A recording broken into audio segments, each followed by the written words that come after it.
തിരുവനന്തപുരം കിംസ് ആശുപത്രിയിൽ ചികിത്സയിൽ കഴിയുന്ന നടൻ തിലകന്റെ ആരോഗ്യസ്ഥിതിയിൽ നേരിയ പുരോഗതിയുണ്ടായതായാണ് ആശുപത്രി വൃത്തങ്ങൾ നൽകുന്ന വിവരം. ഹൃദയാഘാതത്തെ തുടർന്ന് 4 ദിവസമായി തീവ്രപരിചരണ വിഭാഗത്തിൽ വെന്റിലേറ്ററിൽ കഴിയുന്ന തിലകൻ ഇപ്പോഴും അബോധാവസ്ഥയിലാണ്. ഇന്ന് രാവിലെ മെഡിക്കൽ ബോർഡ് യോഗം ചേർന്ന് തിലകന്റെ ആരോഗ്യസ്ഥിതി വിലയിരുത്തിയിരുന്നു.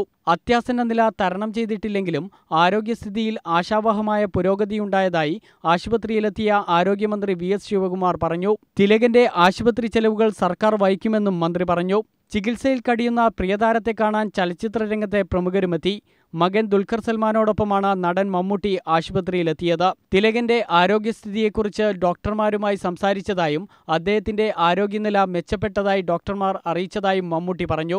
ഇതിനു മുമ്പ് അദ്ദേഹം ഒരുപാട് അത്ഭുതകരമായ എല്ലാ രോഗങ്ങളും രക്ഷപ്പെട്ടു വന്നിട്ടുള്ള ആളാണ്. ഇതിന്ന് രക്ഷപ്പെടും നമുക്ക് വിചാരിക്കാം, പ്രാർത്ഥിക്കാം. മാറ്റങ്ങളുണ്ടാവുന്നുണ്ട്. പക്ഷെ അത് എത്രത്തോളം നിലനിർത്താൻ പറ്റുമെന്ന് പറയാൻ പറ്റില്ല. ഡോക്ടർമാരൊക്കെ വളരെ അതീവ ജാഗ്രതയിലാണ്. എല്ലാവരോടും ഞാൻ സംസാരിച്ചു. നടൻ സുരേഷ് ഗോപി, സംവിധായകൻ വിനയൻ തുടങ്ങിയവരും തിലകനെ സന്ദർശിക്കാൻ ആശുപത്രിയിലെത്തി.